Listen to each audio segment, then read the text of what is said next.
ವೇದಿಕೆಯಲ್ಲಿ ಉಪಸ್ಥಿತರಿರುವಂತಹ ಗೌರವಾನ್ವಿತ, ನಾವೆಲ್ಲರೂ ಹೃದಯಾಂತರಾಳದಿಂದ ಗೌರವಿಸುವ, ಆದರಿಸುವ ನಮ್ಮೆಲ್ಲರ ಆಧ್ಯಾತ್ಮಿಕ ಕೇಂದ್ರ ಅಂತೇಳಿ ಹೇಳಬಹುದು ಬಹುಮಾನ್ಯರಾದ ತಮ್ಮಳ್ರವರೇ, ಅದೇ ರೀತಿ ವೇದಿಕೆಯಲ್ಲಿರುವಂತಹ DKSC ಇದರ ನೇತಾರರೇ, ಒಳ್ಳಮಾಗಳೇ, ನನ್ನ ಮುಂದಿರುವಂತಹ ಗೌರವಾನ್ವಿತ ಸಹೋದರರೇ, ಈ ಒಂದು ಪವಿತ್ರವಾದಂತಹ ತಿಂಗಳು ಪ್ರವಾದಿ ಸಲ್ಲಲ್ಲಾಹು ಅಲೈಹಿ ವಸಲ್ಲಂ ಅವರ ಜನ್ಮದಿನದ ಆ ರಬೀಉಲ್ ಅವ್ವಲ್ ಕಳೆದು ಇನ್ನೊಂದು ಪವಿತ್ರವಾದ ತಿಂಗಳಿನಲ್ಲಿ ನಾವು ನೆಲೆಗೊಳ್ತಾ ಇರುವಾಗಲೂ ಪ್ರವಾದಿ ಸಲ್ಲಲ್ಲಾಹು ಅಲೈಹಿ ವಸಲ್ಲಂ ಅವರ ಜನ್ಮದಿನವನ್ನು ಆಚರಿಸಬಾರದು ಎನ್ನುವವರು ಹೇಳ್ತಾ ಇರುವಾಗಲೇ, ಅವರ ಪ್ರಚಾರ ಹೆಚ್ಚಾಗ್ತಾ ಇರುವಾಗಲೇ ಒಂದು ತಿಂಗಳು ಕಳೆದು ನಂತರ ತಿಂಗಳಿನವರೆಗೂ ನಾವು ಈ ಪ್ರವಾದಿ ಸಲ್ಲಲ್ಲಾಹು ಅಲೈಹಿ ವಸಲ್ಲಂ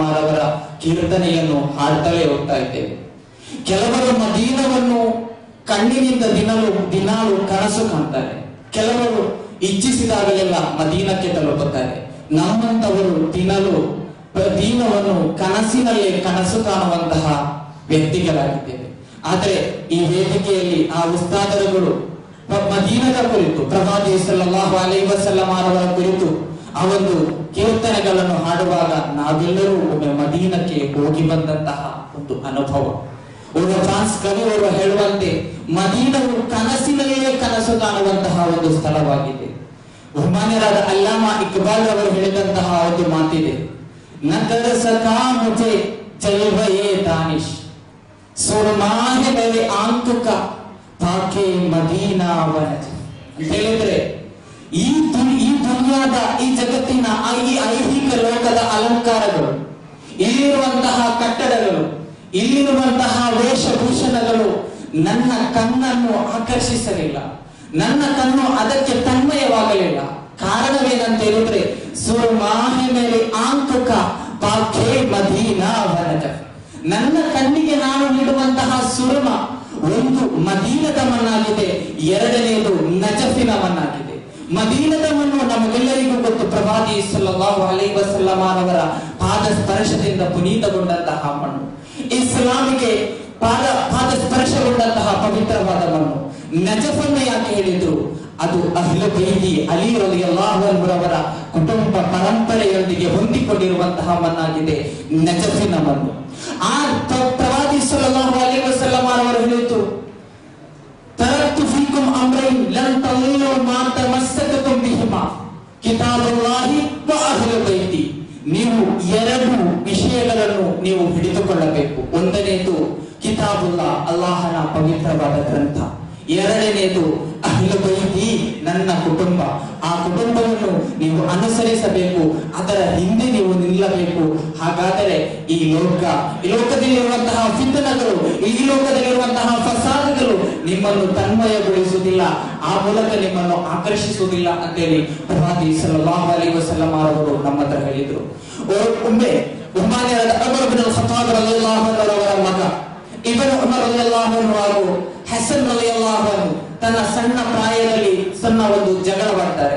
ಆ ಸಂದರ್ಭದಲ್ಲಿ ಹಸನ್ ರಲಿಯಲ್ಲಾಹು ಅನ್ಹು ಅವರು ಇಬ್ನ್ ಉಮರ್ ರಲಿಯಲ್ಲಾಹು ಅನ್ಹು ಅವರ ಹತ್ರ ಹೇಳ್ತಾರೆ, ನೀನು ಏನಿದ್ದರೂ ನೀನು ಮತ್ತು ನಿನ್ನ ತಂದೆ ಖಲೀಫೆಯಾದ ಉಮರ್ ರಲಿಯಲ್ಲಾಹು ಅನ್ಹು ಅವರು ಎರಡು ಜನರು ಕೂಡ ನನ್ನ ಪಿತೃವ್ಯನಾದ ಮುಹಮ್ಮದ್ ಸಲ್ಲಲ್ಲಾಹು ಅಲೈಹಿ ವಸಲ್ಲಂ ಅವರ ಗುಲಾಮರಾಗಿದ್ದೀರಿ ಅಂತೇಳಿ ಹಸನ್ ರಲಿಯಲ್ಲಾಹು ಅನ್ಹು ಅವರು ಹೇಳಿದ್ರು. ಆ ವಾರ್ತೆಯು ಇಬ್ನ್ ಉಮರ್ ರಲಿಯಲ್ಲಾಹು ಅನ್ಹು ಅವರ ಮುಖಾಂತರ ಉಮರ್ ರಲಿಯಲ್ಲಾಹು ಅನ್ಹು ಅವರ ಹತ್ರ ತಲುಪುತ್ತದೆ. ಉಮರ್ ರಲಿಯಲ್ಲಾಹು ಅನ್ಹು ಅವರು ಬಹುಮಾನ್ಯರಾದ ಅಲಿ ರಲಿಯಲ್ಲಾಹು ಅನ್ಹು ಅವರ ಹತ್ರ ಬಂದು ಆ ವಿಷಯವನ್ನು ಪ್ರಸ್ತಾಪಿಸಿದ್ರು. ಅಲಿ ರಲಿಯಲ್ಲಾಹು ಅನ್ಹು ಅವರು ಹಸನ್ ರಲಿಯಲ್ಲಾಹು ಅನ್ಹು ಅವರನ್ನು ಕರೆದು ಕೇಳ್ತಾರೆ, ಹೌದಾ ನೀನು ಹಾಗೆ ಹೇಳಿದ್ದೀಯಾ? ಹಸನ್ ರಲಿಯಲ್ಲಾಹು ಅನ್ಹು ಹೇಳಿದ್ರು, ಹೌದು ನಾನು ಹೇಳಿದ್ದೇನೆ.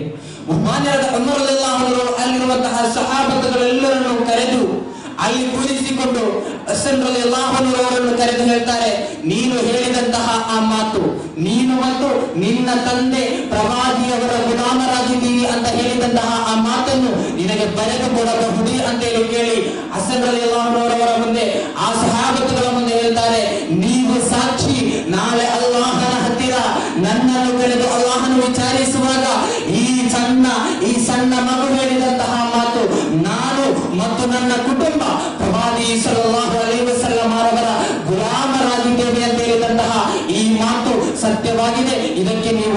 ಭಾಗಿಯಾಗಿದ್ದೀರಿ ಅಂತೇಳಿ ಉಮರ್ ರಲಿಯಲ್ಲಾಹು ಅನ್ಹು ಹೇಳಿದ್ರೆ, ಆ ಪ್ರವಾದಿ ಮತ್ತು ಪ್ರವಾದಿಯ ಕುಟುಂಬದ ಸೇವಕರು ಮಾತ್ರ ನಾವು. ಅವರ ಹಿಂದೆ ಅವರು ಹೇಳಿದಂತಹ ಮಾತನ್ನು ಹಿಂಬಾಲಿಸಿಕೊಂಡು ನಡೆಸುವಂತಹ ಕರ್ತವ್ಯ ಮಾತ್ರ ನಮ್ಮ ಮುಂದಿರುವುದು. ನಾವು ಎಲ್ಲರೂ ಹೇಳ್ತೇವೆ ಕಳೆದು ಹೋದಂತಹ ಕಾಲ, ಗತ ಕಾಲದ ವೈಭವವನ್ನು ನಾವು ತಿಳಿದುಕೊಂಡಿರಬೇಕು ಅಂತೇಳಿ. ಇತಿಹಾಸವನ್ನು ತಿಳಿದವನಿಗೆ ಮಾತ್ರ ಇತಿಹಾಸ ಸೃಷ್ಟಿಸಲಿಕ್ಕೆ ಸಾಧ್ಯ. ಕೆಲವರು ಹೇಳ್ತಾರೆ, ಕಳೆದು ಹೋದವರು ಮಾಡಿದ್ದೆಲ್ಲ ಮೂಢನಂಬಿಕೆ, ಅವರು ಮಾಡಿದ್ದೆಲ್ಲ ತಪ್ಪು, ನಾವೀಗ ಮಾಡ್ತಾ ಇರೋದು ದೊಡ್ಡ ಘಟನೆ ಮಾಡುತ್ತಿರುವುದು ಮಾತ್ರ ಸರಿ. ಗತಕಾಲದ ವೈಭವವನ್ನು, ಗತಕಾಲದ ಇತಿಹಾಸವನ್ನು ಮರೆತು ಯಾರಿಂದಲೂ ಏನು ಮಾಡ್ಲಿಕ್ಕೂ ಸಾಧ್ಯವಿಲ್ಲ.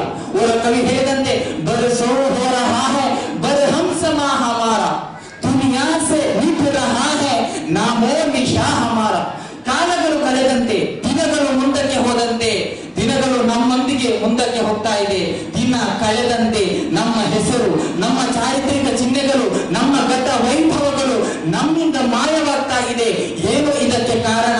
ನಮ್ಮ ಇತಿಹಾಸವನ್ನು, ನಮ್ಮ ಗತ ವೈಭವವನ್ನು, ನಮ್ಮ ಹೆಜ್ಜೆ ಗುರುತುಗಳನ್ನು ನಾವು ತಿಳಿತಾ ಇಲ್ಲ. ಅದು ಪ್ರವಾದಿ ಸಲ್ಲಲ್ಲಾಹು ಅಲೈಹಿ ವಸಲ್ಲಂ ಅವರ ಜೀವನ, ಪ್ರವಾದಿ ಸಹಾಬತ್ತುಗಳ ಜೀವನ. ಅದರ ಮೂಲಕ ನಾವು ಕಲಿತುಕೊಳ್ಳಬೇಕಿದೆ. ಪ್ರವಾದಿ ಸಲ್ಲಲ್ಲಾಹು ಅಲೈಹಿ ವಸಲ್ಲಂ ಅವರನ್ನು ಪ್ರೀತಿಸುವ, ಪ್ರವಾದಿ ಸಲ್ಲಲ್ಲಾಹು ಅಲೈಹಿ ವಸಲ್ಲಂ ಅವರ ಜೀವನವನ್ನು ಆಧರಿಸುವಂತಹ ಒಂದು ಸಮಾಜವಾಗಿ ನಾವು ಮಾರ್ಪಡುವ ತನಕ ನಮಗೆ ಉದ್ಧಾರವಾಗಲಿಕ್ಕೆ ಸಾಧ್ಯವಿಲ್ಲ. ವಿಶುದ್ಧ ಕುರ್ಆನ್ ಹೇಳುವಂತೆ, ಅಂತುಮುಲ್ ಅಅಲೌನ್, ನೀವು ಅತ್ಯುನ್ನತವಾದ ಸಮಾಜವಾಗಿದ್ದೀರಿ. ಇನ್ ಕುಂತುಂ ಮುಅ್ಮಿನೀನ್, ನೀವು ಅತ್ಯುನ್ನತವಾದ ಮುಸಲ್ಮಾನರಾಗಿದ್ದಾರೆ. ಆದರೆ ಇಂದಿನ ಜಗತ್ತಿನಲ್ಲಿ ನಾವು ಕಾಣ್ತಾ ಇರುವುದು, ನಾವು ಅತಿ ನಿಕೃಷ್ಟವಾದ ಮಟ್ಟಕ್ಕೆ ಇಳಿತಾ ಇದ್ದೇವೆ. ಕಾರಣವೇನೆಂತ ಹೇಳಿದ್ರೆ, ಪ್ರವಾದಿಯ ಆ ಸುನ್ನತನ್ನು, ಪ್ರವಾದಿಯ ಆ ಸಂಸ್ಕೃತಿಯನ್ನು ನಾವು ಪಾಲಿಸಲು ಮುಂದಕ್ಕೆ ಬರ್ತಾ ಇಲ್ಲ. ಮಾನ್ಯರಾದ ಉಮರ್ ಇಬ್ನ್ ಖತ್ತಾಬ್ ರಲಿಯಲ್ಲಾಹು ಅನ್ಹು ಒಂದು ಸಣ್ಣ ಚರಿತ್ರೆಯನ್ನು ಮಾತ್ರ ಹೇಳಿ, ಸಮಯದ ಅಭಾವ ನನಗೆ ತಿಳಿದಿದೆ, ಆದ್ದರಿಂದಲೇ ಒಂದು ಸಣ್ಣ ಚರಿತ್ರೆಯನ್ನು ಮಾತ್ರ ಹೇಳಿ ನಾನು ವಿರಮಿಸ್ತೇನೆ. ಉಮರ್ ಇಬ್ನ್ ಖತ್ತಾಬ್ ರಲಿಯಲ್ಲಾಹು ಅನ್ಹು ಅವರ ಖಿಲಾಫತ್ನ ಆ ಒಂದು ಕಾಲದಲ್ಲಿ ಸಾರಿಯಾ ರಲಿಯಲ್ಲಾಹು ಅನ್ಹು ಅವರ ನೇತೃತ್ವದಲ್ಲಿ ಒಂದು ಯುದ್ಧಕ್ಕೆ ಒಂದು ಸಂಘಟನೆಯನ್ನು ಕಳುಹಿಸುತ್ತಾರೆ. ಆ ಯುದ್ಧದಲ್ಲಿ ಹಲವಾರು ದಿನಗಳ ಕಾಲ ಯುದ್ಧ ಮುಂದೂಡುತ್ತದೆ. ಆದ್ರೆ ಮುಸಲ್ಮಾನರಿಗೆ ವಿಜಯವನ್ನು ಲಭಿಸಲಿಕ್ಕೆ ಸಾಧ್ಯ ಆಗ್ತಾ ಇಲ್ಲ. ಆ ಸಂದರ್ಭದಲ್ಲಿ ಉಮರ್ ರಲಿಯಲ್ಲಾಹು ಅನ್ಹು ಅವರ ಹತ್ರ ಅವರು ದೂತನನ್ನು ಕಳುಹಿಸಿ ಉಮರ್ ರಲಿಯಲ್ಲಾಹು ಅನ್ಹು ಹತ್ರ ಈ ವಿಷಯವನ್ನು ಪ್ರಸ್ತಾಪಿಸಿದಾಗ, ಉಮರ್ ರಲಿಯಲ್ಲಾಹು ಅನ್ಹು ಒಂದು ಕಟ್ಟು ಅರಾಟನ್ನು ತೆಗೆದುಕೊಂಡು ಆ ದೂತನ ಕೈಗೆ ಕೊಟ್ಟು ಹೇಳ್ತಾರೆ, ಯುದ್ಧಕ್ಕೆ ಹೋಗುವುದಕ್ಕಿಂತ ಮೊದಲು ಎಲ್ಲರ ಹತ್ರ ಒಮ್ಮೆ ಮಿಸ್ವಾಕ್ ಮಾಡ್ಲಿಕ್ಕೆ ಹೇಳ್ಬೇಕು. ಆ ಮಿಸ್ವಾಕ್ ಮಾಡಿಕೊಂಡು ಅವರು ಯುದ್ಧಕ್ಕೆ ಹೋಗ್ಲಿ ಅಂತೇಳಿ. ಹಾಗೆ ಆ ದೂತ ಅರಾಟನ ಕಟ್ಟನ್ನು ತೆಗೆದುಕೊಂಡು ಸಹಾಬತರ ಕೈಗೆ ಕೊಡ್ತಾರೆ. ಸಹಾಬಿಗಳು ಯುದ್ಧಕ್ಕೆ ಹೋಗುವುದಕ್ಕಿಂತ ಮೊದಲು ಮಿಸ್ವಾಕ್ ಮಾಡ್ಲಿಕ್ಕೆ ಸ್ಟಾರ್ಟ್ ಮಾಡ್ತಾರೆ. ಶತ್ರು ಸೈನ್ಯದಲ್ಲಿರುವಂತಹ ಓರ್ವ ಜಾಸೂಸರು ಸಿಒಡಿ ಬಂದುಕೊಂಡು ನೋಡ್ತಾ ಇರ್ತಾನೆ, ಇವರು ಯುದ್ಧಕ್ಕೆ ಯಾವ ರೀತಿ ತಯಾರಿಕೆ ನಡೆಸ್ತಾ ಇದ್ದಾರೆ, ಯಾವ ರೀತಿ ಪ್ರಿಪೇರ್ ಆಗ್ತಾ ಇದ್ದಾರೆ ಅಂತ. ಆದ್ರೆ ಇವರೆಲ್ಲರೂ ಈ ಹಲ್ಲನ್ನು ಒಳ್ಳೆ ಶಾರ್ಪ್ ಮಾಡ್ತಾ ಇದ್ದಾರೆ. ಸಿಒಡಿ ಹೋಗಿ ಹೇಳ್ತಾನೆ, ಅವರು ಈಗ ಆಯುಧವನ್ನು ಹರಿತಗೊಳಿಸ್ತಾ ಇಲ್ಲ, ಅವರು ಹಲ್ಲನ್ನು ಶಾರ್ಪ್ ಮಾಡ್ತಾ ಇದ್ದಾರೆ, ನಮ್ಮೆಲ್ಲರನ್ನು ಕಚ್ಚಿ ತಿನ್ನುವಂತಹ ಒಂದು ತಯಾರಿಕೆಯಲ್ಲಿದ್ದಾರೆ ಅಂತೇಳಿ. ಆ ಮೂಲಕ ಅವರ ಹೃದಯದಲ್ಲೊಂದು ಭಯ ಉಂಟಾಗ್ತದೆ. ಆ ಮೂಲಕ ಅಲ್ಲಿ ಯುದ್ಧವನ್ನು ಜಯಿಸ್ತಾರೆ. ನಾನು ಹೇಳ್ತಾ ಇರೋದು ವಿಷಯವೇನಂತ ಹೇಳಿದ್ರೆ, ಸುನ್ನತ್, ಪ್ರವಾದಿ ಸಲ್ಲಲ್ಲಾಹು ಅಲೈಹಿ ವಸಲ್ಲಂ ಅವರು ಹೇಳಿಕೊಟ್ಟಂತಹ ಆ ಮಾರ್ಗ, ಅದನ್ನು ಅನುಸರಿಸಿ ಈ ಸಮಾಜ ಮುಂದಕ್ಕೆ ಹೋಗಬೇಕು.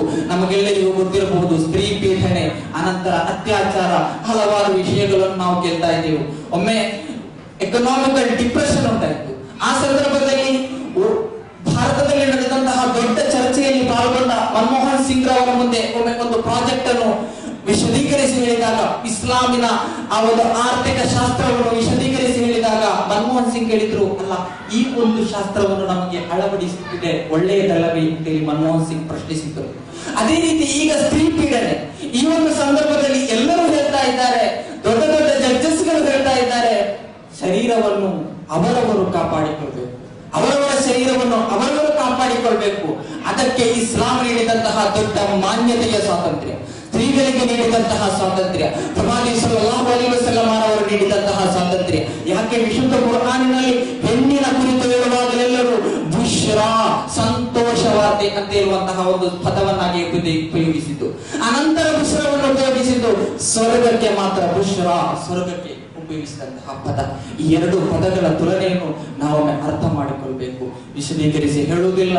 ಇಲ್ಲಿರುವಂತಹ ಉಲಮಾಗಳು, ಬಹುಮಾನ್ಯರಾದ ತಂಗಳ್ರವರು ನಮ್ಮ ವೇದಿಕೆಯಲ್ಲಿದ್ದಾರೆ. ತಂಗಳ್ರವರದ್ದು ಹಾಗಾಗಿ ಮಾತ್ರ ನಾವು ಇಲ್ಲಿ ಬಂದು ಸೇರಿರುವುದು ಎನ್ನುವಂತಹ ವಿಚಾರ ನಮಗೆಲ್ಲರಿಗೂ ಗೊತ್ತಿದೆ. ಬಹುಮಾನ್ಯರಾದ ತಂಗಳ್ರವರ ದೀರ್ಘಾಯುಸ್, ಅದೇ ಅದೇ ರೀತಿ ಅವರ ಆಫಿಯತ್ ಅಲ್ಲಾಹನು ದೀರ್ಘಿಸಲಿ ಅಂತ ಹೇಳಿದ್ರೆ ನಮ್ಮ ಸಮಾಜಕ್ಕೆ ನೀಡುವಂತಹ ಒಂದೊಂದು ಅನುಗ್ರಹಗಳು ಅಮ್ಮಾಬಿ ನೆಹಮತಿ ರಬ್ಬಿ ಹದ್ದೀಸ್ ಅಲ್ಲಾಹನ ಅನುಗ್ರಹಗಳು ನಮ್ಮ ಸಮಾಜಕ್ಕಿರುವಂಥದ್ದು. ಅವರನ್ನು ಆಧರಿಸಿ ಅವರನ್ನು ಅನುಸರಿಸಿ ಅವರ ಹಿಂದೆ ಸಾಗಲಿಕ್ಕೆ ಅಲ್ಲಾಹನು ತೌಫೀಕ್ ನೀಡಲಿ. ಅದೇ ರೀತಿ ಈ ಮಾಸದಲ್ಲಾಗಿದೆ, ಈ ತಿಂಗಳಿನಲ್ಲಾಗಿದೆ ಉಮ್ಮಾನ್ಯರಾದ ಶೇಖನ ಶಂಸುಲಮ್ಮ ಔಲಿಯಾಗಳೆಲ್ಲರೂ ಮರಣ ಹೊಂದಿದ್ದು ನನಗೆ ಹೇಳುವಾಗ ಒಂದು ನೆನಪು ಬರ್ತಾ ಇದೆ. ಬಹುಮಾನ್ಯರಾದ ಶೇಖನ ಶಂಸುಲಮ್ಮರವರೆಲ್ಲ ನಂದಿಯಲ್ಲಿ ಇದರಲ್ಲಿ ಶಿಹಾಬುದ್ದೀನರವರೆಲ್ಲ ಕಲಿಯುತ್ತಿದ್ದಂತಹ ಕಾಲದಲ್ಲಿ ಶಿಹಾಬುದ್ದೀನರು ಸ್ನಾನ ಮಾಡಿ ಬರುವಾಗ ಸೋಪಿನ ಒಂದು ತುಂಡನ್ನು ಬೇಡ್ತಾ ಇದ್ರು. ನನಗೆ ತಾವು ಸ್ನಾನ ಮಾಡಿದಂತಹ ಸೋಪಿನ ಒಂದು ಸಣ್ಣ ತುಂಡನ್ನು ನನಗೆ ನೀಡಬೇಕು, ಯಾಕೆಂತ ಹೇಳಿದ್ರೆ ತಮ್ಮ ಶರೀರವನ್ನು ಸ್ಪರ್ಶಿಸಿದಂತಹ ಆ ಸೋಪಿನ ತುಂಡು ನನಗೆ ಬೇಕು ಅಂತೇಳಿ ಶಂಸುಲಮ್ಮರವರು ಕೇಳ್ತಾ ಇದ್ದಾರಂತೆ. ಆ ಆಲಿಮುಗಳು ಅಷ್ಟೊಂದು ಗೌರವಿಸುವಾಗ ಈ ತಂಗಂದ್ರವರಿರುವಂತಹ ವೇದಿಕೆಯಲ್ಲಿ ನಿಲ್ಲಿಕ್ಕೆ ನಾವು ಅರ್ಹರಲ್ಲ.